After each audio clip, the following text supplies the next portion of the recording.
Welcome to Impact Farming, where we introduce you to the people and ideas that will have a massive impact on your farming operation. Brought to you by Farm Marketer. Sit down, start the engine, and let's roll with today's show. Hello everybody, and welcome back to another episode of Impact Farming Show. I am so excited to have Sylvia Massinon with me, and she is from Clinic Community Health. And Sylvia, she is a social worker and educator. Yes. So welcome to the show. Happy to be here. I am so excited to bring you guys another episode geared towards mental health.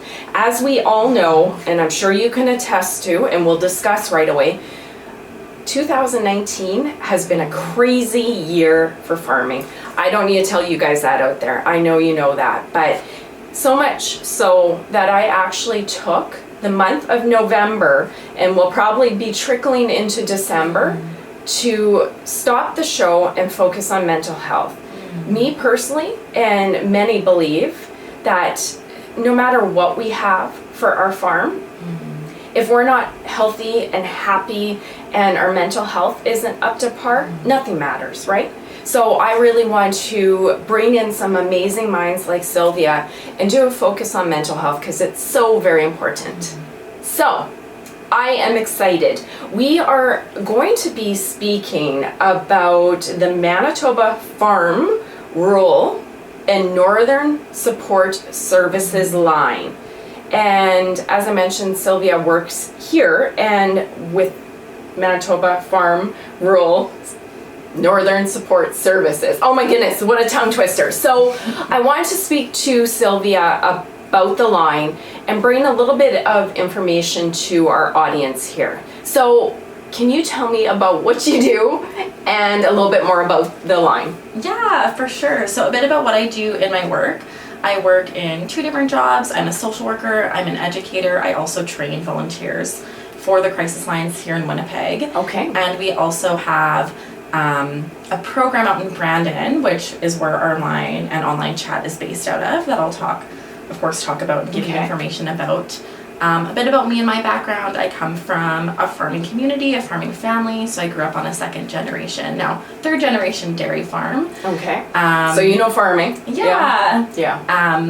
So I am really fortunate to have the opportunity to combine my own experience of growing up on a farm, that being really close to my heart, with some of the education that I do. So that's my connection to the Manitoba Farm Rural Northern Support Services. You say that so well. I practice, yeah. I think so, right? Yeah. And a bit about the services, the line. So the line actually started in 2000. Okay. It was a provincially mandated program, so it's been around for almost 20 years. Oh my goodness. Believe it or not. Yeah. Okay. And it is based out of Brandon. A really important part of the line is focusing on the human dimension of farming. We know that farming is not just about of course the livelihood is an important part of it, but it's the humans that make up farming. And absolutely, as you pointed out, there's been, especially this year, a lot of stress on farmers, especially considering weather events and external forces. So the premise of the farm line is really farmers helping farmers. Okay. So it's really important that for farmers, having someone who understands them and where they're coming from is key. Mm-hmm. And having farmers or rural folks actually answering the lines. So the line is run by staff and by volunteers. Volunteers go through extensive training as well. And they're just there, available 24 hours, 7 days a week to support farmers.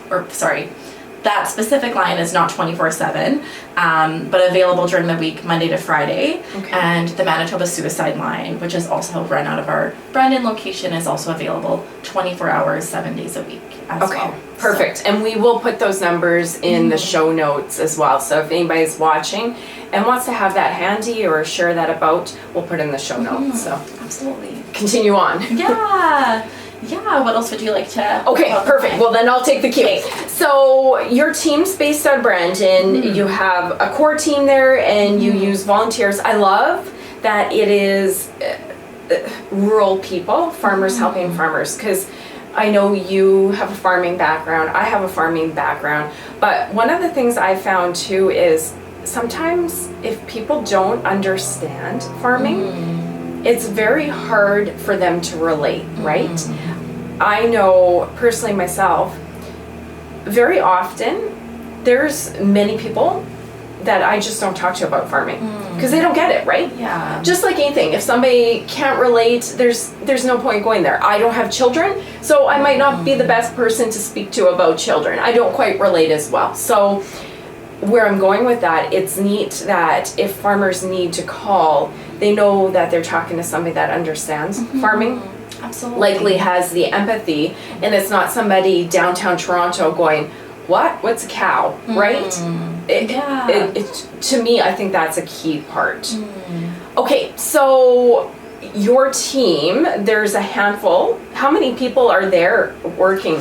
Do you guys ever? That's a good question. Put you on the spot, but you guys always have somebody available during hours to man the phone. Because I'm here in the city in Winnipeg and they're located out in Brandon.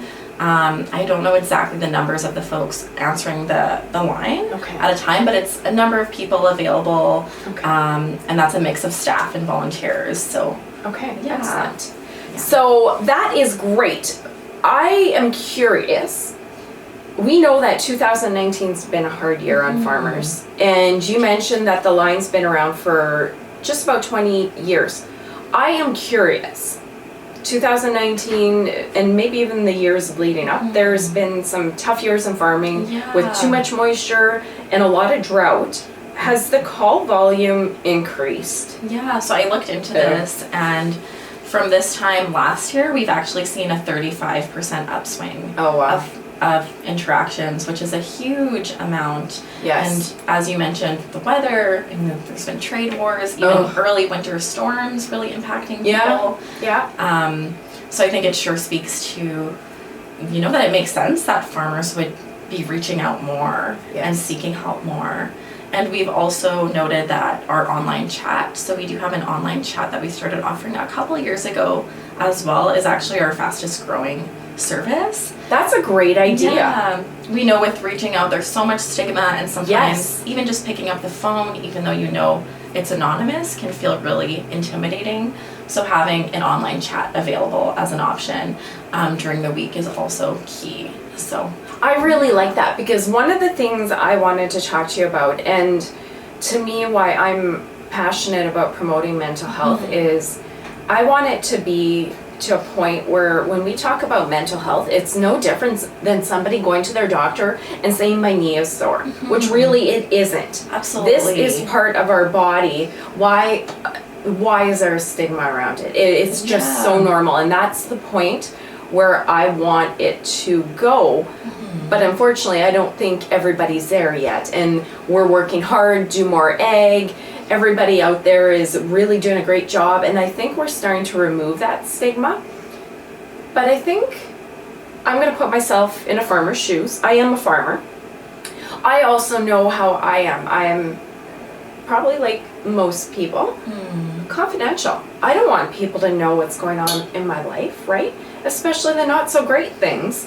So if I'm a farmer and I want to call the line, the chat's cool because you could just go there. There's not a voice. It just seems a little more private. Yeah. But if I'm a farmer and I'm calling the line, that is 100% anonymous, right? Yes, it is anonymous. It is confidential. Okay. And I think it's really important for people to know that. I think it's also important to name that, just like in any other helping service, of course, if we are worried about any imminent danger or safety, just like any other helpers, we would have like a duty to report, but that's always like a totally last case scenario. And when people call, I think with being anonymous and confidentiality, we know coming from rural communities, sometimes people really worry about seeking help because they might be related to the social worker who works at the clinic at the health center, or the doctor might be someone who's really maybe like a friend of theirs for whatever reason. So that's something people really worry about in smaller communities. So having a line that people can call or the chat and know that it's anonymous, the other person on the end of the line won't know who they are, I think is so needed and so necessary. That is so true, because I'm thinking of our small farming community and probably every farming community across Canada and across North America. And you think about it, it's small, tight-knit communities. And let's say, for example, and I mean doctors, everybody has to keep it confidential, but I could understand why people don't want to go see the doctor if the doctor's kids play hockey, right? There's a little bit of too close to home, as they say, right? I feel that way for sure. So the line, and I love the chat. What do they do? What website would they go to access? So either for more information about the line or the chat, people can go to supportline.ca and you can access the chat right from that website, which is a really, again, neat so it just pops up and then you could just there's log like a little on. button you can click on and get it all set up and talk to a counselor right on the other end. So that's fantastic. Yeah. Good. Okay. So confidential outside of Manitoba was one of the other ones. I know our service here, the Manitoba line, the chat, is that just Manitoba, or can people from other provinces access this? Is there other lines? Yeah, that's a really good question. It is a toll-free number and our chat is on a website. Okay. So depending on where people are calling from or coming from, I would imagine they could potentially access it, although it is a provincially mandated program, so the intention is supporting folks within Manitoba. Saskatchewan is another province that actually has a farm stress line that folks can access, and all of the provinces actually have their own provincially mandated general crisis lines, not specific, and suicide lines, not specific to farming, but that is something that people can access across Canada.